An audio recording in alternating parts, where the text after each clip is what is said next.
A very good afternoon to all of you. So today we are going to discuss the remaining theorem of Z transform, that is the final value theorem. So I will start with my discussion by revising the last theorem, that is f0 equals to limit z tending to infinity f of z. Now coming back to final value theorem.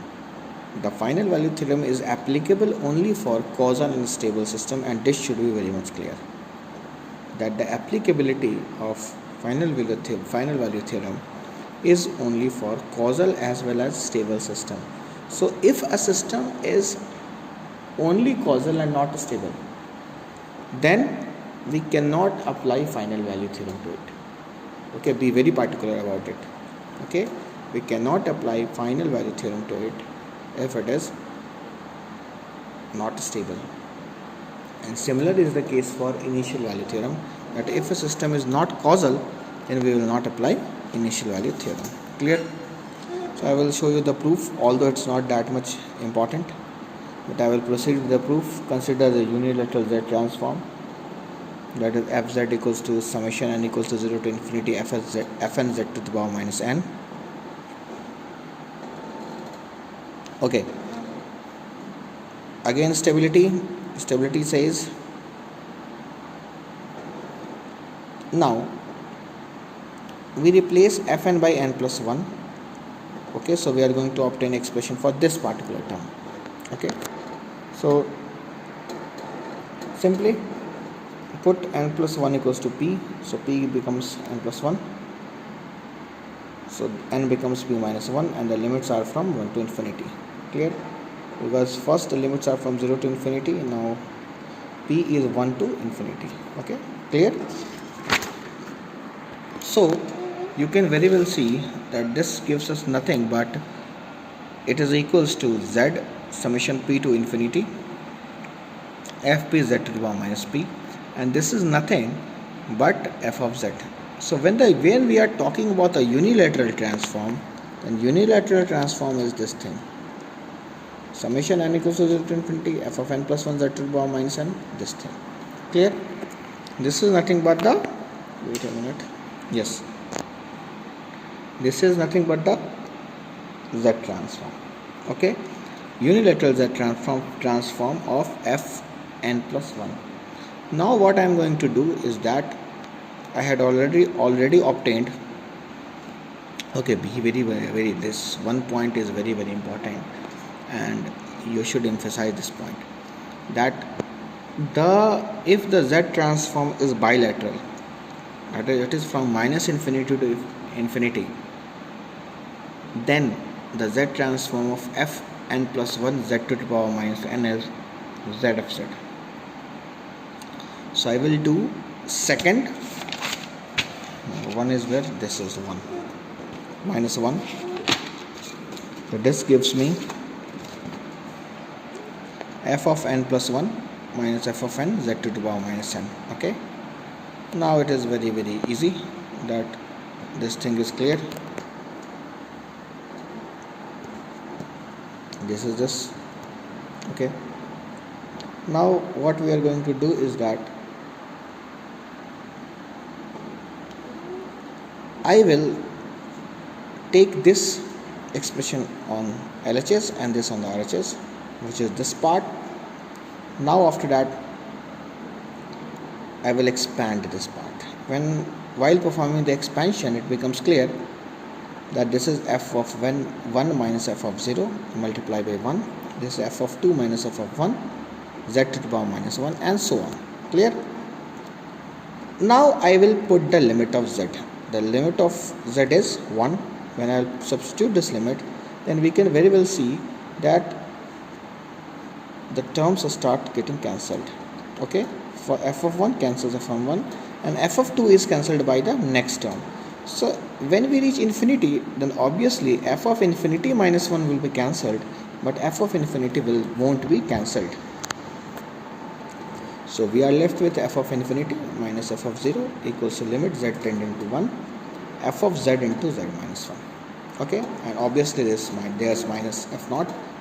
I will cancel both the f naught, and this is what So just for the memory, or for the, as I say, that's just for the sake of memory, f of 0 is limit z tending to infinity f of z, and f of infinity is limit z tending to 1 f of z multiplied by z minus 1. But be very particular, this is only applicable for stable system, and initial value theorem is applicable for causal system. Okay, I will like to discuss some problems, like, have a look at this. Yes, so this is the system.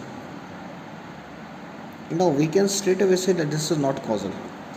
Yes, because if we put z equals to infinity, then this will give you infinity. Okay, this will not converge. So we can straight away say that z equals to infinity is not in the ROC. Clear? Is it clear or not? This is not causal. So we cannot apply which theorem? Initial value theorem. Okay. Similarly, if you look at this, 3z plus 2, z minus 1 multiplied by z plus 1. Now, if we are here to obtain f of infinity, then you can very well say that here final value theorem can be applied. Can we apply here or not? No, we can't apply, because look at this part. This is, oh, wait a minute. Yes, this is z minus 1, this is z plus 1, and now this is having poles on the unit circle. Okay, so this is not a stable system. Okay, because as the poles are there, so as ROC does not contain any poles, so this one will lead us to an ROC which is something like this. Have a look at this, which is based something like this. This is the unit circle, then from here,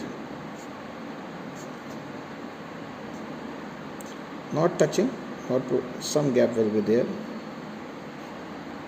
Yes, not touching, this is not touching. Clear? So again, the system is not stable. So that's the discussion of discrete signals. That's important, because now we can straight away move to the sampling theorem. Before beginning, I want to differentiate between analog and digital discrete. This is basically a digital discrete system, because you can see that even though this is discretized, but at 1 it is 1, at 2 it is 2, at 3 it is 3. But now have a look at this analog discrete. In the analog discrete signal, we can very well see that at 1 it is 3, at 2 it is 2.5, at 3 it is 2.75. Okay, clear?